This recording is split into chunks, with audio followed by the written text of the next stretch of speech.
The Toon Specular Wet Shader can be found under SASSE Library Materials Base. You can drag and drop it onto an object, and you can adjust the settings under the Materials tab here.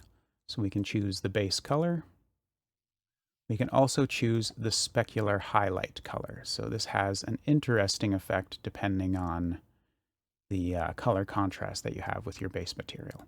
So if you want it to be the brightest that it can be, you can leave it at white. And if you find it's a little too reflective, you can bring that down to black, and that will reduce the specular reflections. You also have that sensitivity to light, so you can increase the number of bands. Roughness. Rim light strength, where you can blow it out. The mask, where you can limit it to only the areas that the light hits, where if you are blowing it out, it will really get pretty intense. So actually that might be a good time to bring down that specular as well, because you can see that our rim light strength is already at 0, but those lights are really blowing things out, so that's probably just the intensity of the specular. So turn that mask down, turn that up a little. We've got ambient occlusion, shadow depth, shader strength, and then the surface inputs can best be shown through the shader editor. So we will paste these nodes in here.